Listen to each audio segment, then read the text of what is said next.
राहुल राहुल की गर्लफ्रेंड थी सिया। और तुम्हें पता है, दोनों बहुत बात करते थे, बहुत ज्यादा। एक दिन क्या होता है, सिया का बहुत टाइम से मैसेज नहीं आता, कम से कम 5-6 घंटे हो जाते हैं। बेचारे राहुल को पता है, अंदर से चिंता होने लगती है कि कहीं वो किसी और के साथ तो नहीं चली गई क्या, कहीं कहीं उसका कोई और दोस्त तो नहीं बन गया, कहीं कहीं, मतलब आप समझ रहे हो, कहीं मेरी कोई बात बुरी तो नहीं लग गई। तो 5-6 घंटे हो गए, सिया को कुछ कुछ कुछ कुछ मैसेज नहीं आया। वो बेचारा इतना पैनिक हो गया। जैसे ही उसका मैसेज आता है वो होते, हेलो हेलो बेबी, तुम गुस्सा हो क्यों मुझसे, कुछ गलती हुई, सॉरी। क्या तुम्हारा हाल भी इस राहुल जैसा है? यही निशानी होती है कि इमोशनली वीक व्यक्ति की। आज के इस वीडियो में अपन जानेंगे कि व्हाट इज इमोशनली वीक, और सबसे important, if you are emotionally weak, उसको कैसे सॉल्व करें प्रैक्टिकल वे में। बहुत कैसे सॉल्व करें, ऐसे इमोशनली स्ट्रांग बन जाओ कि भाई तुम्हारी गर्लफ्रेंड बोले कि मैं जा रही हूं तो तुम बोलो बाबू तुम जाओ। मतलब how to become the strongest emotional ever. सबसे पहली बात आती है, हम जब भी बात करते हैं, पता है, हम एक गिल्ट फैक्टर में रहते हैं कि यार ये मैंने मैंने ये कुछ बात बोली है तो पता है इसमें मेरी ही गलती होगी। ये किसके साथ होता है? जिसके जीवन में पता है बहुत लोग नहीं है, सिर्फ इक्के दुक्के लोग हैं, तो पता है वो उनको बहुत ऐसे रखता है कि यार ये चला ना जाए, वो चला ना जाए। और फिर लोगों को एक बार पता चल गया ना कि यार, अरे यार यार यार, सिर्फ मैं ही हूं इसका, और कोई नहीं है इसका, ये सिर्फ मेरे पे डिपेंडेंट है। फिर वो फायदा उठाता है इंसान। समझ आ रहा है? फिर वो व्यक्ति फायदा उठाना शुरू करता है। ये होती है असली, ठीक है? ये कोई आपको बताएगा नहीं, ये होती है। क्यों? क्योंकि आप अपने आप को इतना नीचे गिरा के दूसरे को बिल्कुल ऊपर कर रहे हो। तो फिर क्या होता है, बहुत लोग तो भैया तुमको खा जाएंगे उस जगह पर, क्योंकि वो क्या चाहते हैं कि इस व्यक्ति मेरे को ऊपर करे, मैं इसको उसको औकात याद दिला दूं उसकी। समझ आ रहा है तुम्हें? तो लोग ऐसा धोखा ही करते हैं, 99% लोग धोखा करते हैं। भैया अब मैं तो क्या हूं, मैं बचपन से इमोशनल वीक हूं, तुम्हारी गलती नहीं है। पता है इमोशनली वीक होना अच्छी भी बात थी, क्योंकि पता है जो व्यक्ति इमोशनली वीक होते हैं ना, वो पता है लोगों की बहुत केयर करते हैं। लेकिन असल बात बताऊं, ये दुनिया वैसी नहीं है। हाँ, अगर तुम्हें इमोशनली वीक बनना है, अपने पेरेंट्स के लिए बनो, घर वालों के लिए बनो, दैट्स इट। ये दुनिया ऐसी नहीं है इमोशनली वीक वालों के लिए। भाई अगर तुम इमोशनली वीक बनोगे तो दुनिया तुम्हें खा जाएगी, दुनिया दुनिया घेंट लेगी, तुम्हें चूस लेगी। तो इमोशनली वीक की जगह नहीं है इस मार्केट में। अब बात करते हैं कि हाउ टू फिक्स दिस। एक इमोशनल वीक व्यक्ति ज्यादातर रुका हुआ होता है। क्यों? क्योंकि पता है जो व्यक्ति चल रहा है, जो व्यक्ति ग्रो कर रहा है, वो एक नदी की तरह है। वो कभी कचरे से निकलता है, कभी कभी बहुत सुंदर नजारे से निकलता है, तो कभी गली से निकलता है। और जो व्यक्ति रुका है ना, तो उसको चीजों का मोह हो जाता है, उसको चीजों का लालच आ जाता है। उसके आजू बाजू मान लो एक कुएं में एक व्यक्ति है, एक कुएं का पानी है, तो वो क्या है, रुका हुआ है, तो उसके आसपास कोई थोड़ी बहुत सुंदर भी चीज भी होगी ना, तो बेचारे को लालच आ जाएगा कि भैया अगर ये चली जाए, उसे डर आ जाएगा कि ये मेरे हाथ से चली जाए तो फिर क्या होगा मेरा। तो भाई अपना जो पूरा परसोना है वो नदी की तरह करो कि मेरे को बहना है, मुझे ग्रो करना है। हाँ कचरे भी आएंगे, लेकिन हिमालय भी आएगा भाई, अच्छे से अच्छी चीजें भी आएंगी। अगर मैं सिर्फ एक ही चीज लेके बैठ जाता, अगर नदी शुरुआत में ही बैठ जाती कि नहीं भैया ये ही है व्यू जो है, उसके आगे तो नहीं है कुछ, तो क्या होता, वो मोह में आ जाती है, आसपास के लोगों के मोह में। तो फिर ऐसे ग्रोथ नहीं होती, ऐसे पानी सड़ जाता है। जहां पानी एक जगह रुकता है, स्टिल पानी सड़ जाता है। ताजा पानी क्या है, जो बह रहा है, जो चल रहा है। क्यों? क्योंकि वो एक्सपीरियंस कर रहा है। कभी बुरा एक्सपीरियंस हुआ, कभी खराब लोग मिलेंगे, कभी अच्छे लोग मिलेंगे, कुछ तो मिलेंगे। आप उसी लोग में ऊपर नीचे कर रहे हो, फिर आप कह रहे हो मेरी जीवन नहीं बदल। भाई तुम ऊपर नीचे जो कर रहे हो, उसके आगे तो निकलो, तुम आगे तक पहुंचो। तो तुम ट्रैफिक लाइट का वेट, तुम स्टार्ट करो। Don't feel ready. कभी तुम्हें ऐसा नहीं होगा कि मेरे पुत्र जा, आज मेहनत कर, नहीं। तुम्हें बहुत पता है, बहुत ऐसे तुम्हें दिन मिलेंगे जहां पे पता है तुम्हें बहुत गिल्ट होगा, बहुत रिग्रेट होगा, तुमको कोई मोटिवेशनल रील मिल जाएगी, बुरी बात नहीं होती। मोटिवेशनल रील देखना बुरी बात नहीं होती, आपको एक विजन देती है। लेकिन उस दिन से सोचना कि यार चलो हम मेहनत करते, वो भी बुरी बात नहीं है। असल बुरी बात है टिकना, मेरे भाई, एक चीज पर टिकना। काम को चालू करना तो फिर चल देना। ये नहीं कि आज मैंने तैयारी की, आज मेरे को अच्छा लग रहा है, आज मैं करूंगा, कल मैं नहीं कर पाऊंगा, मेरे को तो नहीं हो पाता। दिस, अगर ऐसा करोगे तो आपकी पर्सनैलिटी खराब होगी, और जैसे ही तुम्हारी पर्सनैलिटी खराब होगी तुम्हारा एटीट्यूड खराब होगा, और एटीट्यूड से हैबिट बनती है, हैबिट से तुम्हारी जीवन बनता है, तो जीवन खराब होगा। सेकंड पॉइंट आता है मोटिवेशन। हम लोग कहते हैं भैया मोटिवेशन नहीं आ रहा। मोटिवेशन भाई, मोटिवेशन शुरुआत करने का रीजन नहीं होता है, तुम्हारे कार्य करने का फल होता है। मतलब जब तुम कार्य करते जाओगे उससे जो फल मिलेगा वो मोटिवेशन होता है, ना कि एक फ्रेश स्टार्ट में शुरुआत करना मोटिवेशन होता है। वो तो चमक होती है, वो तो एक टाइप से कुछ लेयर होती है जो 2-3 दिन में उतर जाती है। तुम्हें क्या लगता है बिजनेस करते हैं, बिजनेस में लोगों को मोटिवेशन आता है? 1 घंटा motivation.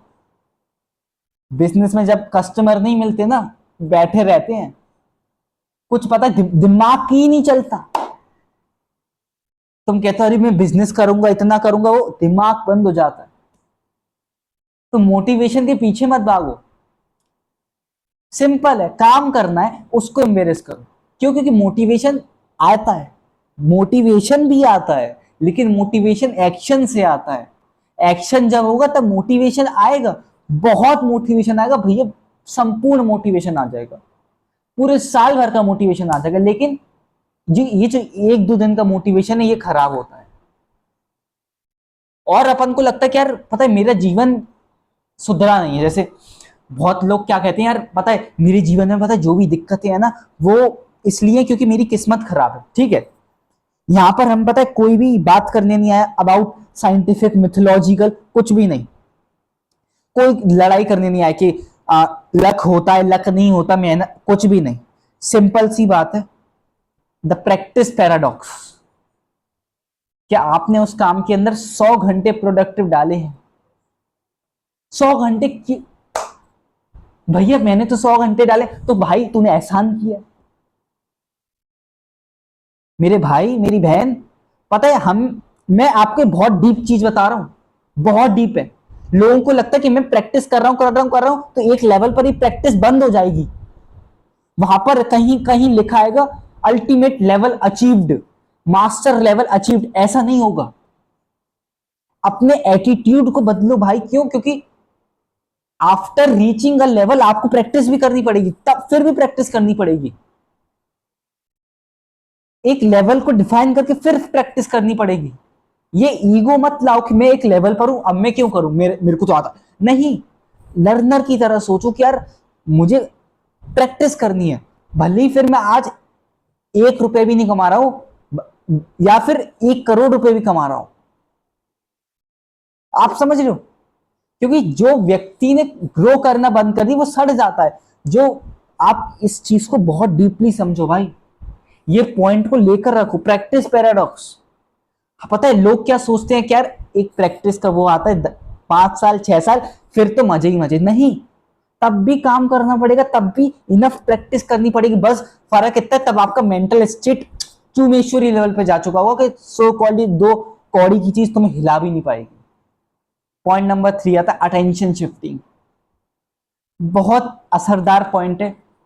If you just create a switch, भाई मतलब मेरे भाई मेरी बहन, एक फ्रेमवर्क तैयार कर सको। अगर तुम भैया फ्रेमवर्क कैसा, मान लो तुम जेई की तैयारी कर रहे हो, और पता है जेई की तैयारी में क्या होता है, अब जब भी हमारा डिस्ट्रैक्ट होते हैं, बैकलॉग बनता है, ब्रेक होता है, तो हम पता है भूल जाते हैं, हम खामोश हो जाते हैं, हम बिल्कुल शांत हो जाते हैं, कुछ समझ नहीं आता। लेकिन भाई तुम एक फ्रेमवर्क तैयार कर लो। फ्रेमवर्क क्या है? मुझे काम करना है, उस काम के बाद प्रैक्टिस करनी है, प्रैक्टिस के बाद एनालाइज करना है, फिर काम करना है। और अपनी अटेंशन शिफ्ट करना सीख लो। अरे यार मेरा बिल्कुल मन नहीं कर रहा यार, यार मैं क्या करूं यार, मैं मेरा दिमाग, यार बहुत टेंशन है यार, बहुत टेंशन है। एक एक लेवल माइंडसेट का, यार यार बहुत टेंशन है यार, मैं क्या करूं, कुछ समझ नहीं आता। ठीक है, अब क्या हुआ, अब मैं क्या करूं, मैं क्या करूं, कोई बात नहीं, अब मैं बैठूंगा काम करूंगा। क्या काम करना है मुझे नहीं पता, अभी मेरे पे क्या है, मेरे पे 2 चैप्टर है, चलो पढ़ता हूं, और बैठ गए, अटेंशन शिफ्ट कर ली। आ, आपको नींद आ रही थी, आप समझो, आप समझो, कुछ भी करके अटेंशन शिफ्ट कर ली, दिमाग हटा लिया। जब दिमाग हट जाता है सॉल्व हो जाती है चीज। I know this thing hard है, आसान कुछ नहीं है सच में। इसमें आपको लगेगा कि ये चीज आसान है, नहीं, आसान बिल्कुल भी नहीं है, हार्ड है, बट मुश्किल, इम्पॉसिबल नहीं है। सेकेंड लास्ट चीज आती है पर्सनल प्रॉमिस। एक डायरी लो भैया, मैंने बहुत जनरल लिखे हैं भैया, मैंने बहुत डायरियां भी बनाई हैं, मैं नहीं कर पाता भैया, मेरे से नहीं होता, ठीक है, लेकिन क्या तुम खुद से एक प्रॉमिस कर सकते हो कि यार, यार मैं एक दिन बड़ा बनूंगा, एक दिन पैसा कमाऊंगा, बहुत बहुत मेहनत करूंगा। पर्सनल प्रॉमिस, पर्सनल प्रॉमिस मतलब पर्सनल प्रॉमिस, किसी को ना पता चले, सिर्फ तुम। ये जैसे मैं कैमरे में बात करूं, खुद पर्सनल प्रॉमिस करो। मैंने खुद को पर्सनल प्रॉमिस किया कि यार 1 लाख सब्सक्राइबर करनी है, आई प्रॉमिस माई सेल्फ, यार इस साल से पहले 1 लाख सब्सक्राइबर करनी है। That's my personal promise. What's your personal promise? Comment section में मत बताओ, अपने पास लिखो, बताना है बताओ, no matter what, but have a personal promise. यार मेरे पे 3 साल का लाइफ, मेरे पे 3 साल का पूरा एक डेडलाइन है। डेडलाइन मतलब अगर 3 साल में नहीं हुआ तो अरे नहीं, अपने लिए डेडलाइन है कि 3 साल के अंदर मेरे को इतने इतने ये चीज खरीदनी है, ये गाड़ी खरीदनी है। आज कितने लेवल पर हूं, 0, ठीक है, एक हफ्ते बाद 0.1 पर तो आऊंगा, 0 पे तो नहीं होऊंगा, ठीक है। तो उस लेवल को डिफाइन करो, कंपाउंड, आप सम कंपाउंड की तरह काम करो कि आज भले ही मैं 0 पर हूं तो, लेकिन 1 साल बाद मेरे को खुद को 2% तो भैया देखना है, 2% तो सुधार चाहिए यार। इतना प्रॉमिस तुमने खुद से कर लिया, भाई मजा आ जाएगा। Last topic, last video, last segment of video, last, embarrass difficulty. पता है लोग क्या कर रहे हैं, लोगों का माइंडसेट क्या है, जब भी कोई चीज टफ आती है they try to skip it. और क्या होता है, ये एक स्नेक लैडर का गेम है, जैसे ही आप अपनी डिफिकल्टी को स्किप करना चाहते हो तो आप फिर से पीछे आ जाते हो, फिर 0 से शुरुआत करते हो, इन द सेंस ऑफ कि आप उस डिफिकल्टी से निकल चुके। नहीं मेरे भाई, मेरी बहन, ठीक है, डिफिकल्टी एम्बेरेस करनी पड़ेगी, उसी के बाद चीजें ग्रो होंगी। आपको अगर अपनी मसल ग्रो करनी है तो आपको जिम जाना पड़ेगा, एक्सरसाइज करनी पड़ेगी, एक्सरसाइज में दर्द होगा, दर्द सहना पड़ेगा। तुम कहो मैं बिना दर्द के 6 पैक बना लूं, पॉसिबल नहीं है। और इसको हर डोमेन में अप्लाई करो। यार मैं पढ़ नहीं पाता, कोई बात नहीं, उसके अंदर जो दिक्कत आती है वो मेरे को फेस करनी पड़ेगी, मैं करूंगा। मजा नहीं आता, कोई बात नहीं, मैं फेस करनी पड़ेगी, मैं करूंगा। मेहनत नहीं हो पाती, कोई बात नहीं, मेरे को फेस करनी पड़ेगी, मैं करूंगा। बट अगर मैं डिफिकल्टी को स्किप ही कर दूंगा तो पता है मैं चेक पॉइंट से नहीं निकलूंगा। और मैं खुद के एक्सपीरियंस से बता रहा हूं, जो लोग डिफिकल्टी स्किप करते हैं वो फिर अटक जाते हैं, फिर वो ग्रो नहीं करते, फिर उन्हें लगता है भाई मैं 2 साल पहले जैसे था मैं अब भी वैसा हूं, कुछ बदला ही नहीं। क्यों भाई, कुछ तब बदलेगा जब तुम उस फेज से निकलोगे। फेज से कब निकलते हैं, डिफिकल्टी एम्बेरेस करके, तब ही नेक्स्ट लेवल पर पहुंचते हैं लोग। तुम सोचते यार नेक्स्ट लेवल पर पहुंचते कैसे, नेक्स्ट लेवल पर डिफिकल्टी एम्बेरेस करके पहुंचते। आई होप ये वीडियो पसंद आए। जो पॉइंट मैंने इस वीडियो में बताए हैं आप प्लीज उस पॉइंट को फॉलो करिए, and I am pretty sure after following this point for legit 21 days 10 hour each day, आप इमोशनली, भाई तुम इमोशनली लोहा बन जाओगे। फिर फिर जो तुम निखर के आओगे ना भाई, किसी में कोई तुम्हें रोक नहीं पाएगा। भैया आपने सेल्फ इंप्रूवमेंट का ठेका ले रखा है भाई, अरे बिल्कुल इस चैनल ने तुम्हारी सेल्फ इंप्रूवमेंट का ठेका ले रखा है। जाओ चैनल खंगालो, कोई इंपॉर्टेंट वीडियो मिलती है देखो, नहीं मिलती कमेंट सेक्शन में कमेंट करो, I will make that. This side Anant, मैं मिलूंगा अगली वीडियो के साथ।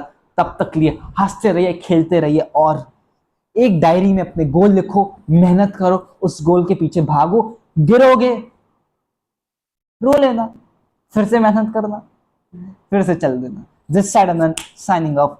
मिलूंगा अगली वीडियो के साथ। नीचे मेल है, नीचे इंस्टाग्राम का डीएम है, फॉलो करो, कुछ बात है शेयर करो, कोलैब करना है कोलैब करो, जो करना है वो करो, लाइक करो, शेयर करो, सब्सक्राइब करो। बाय।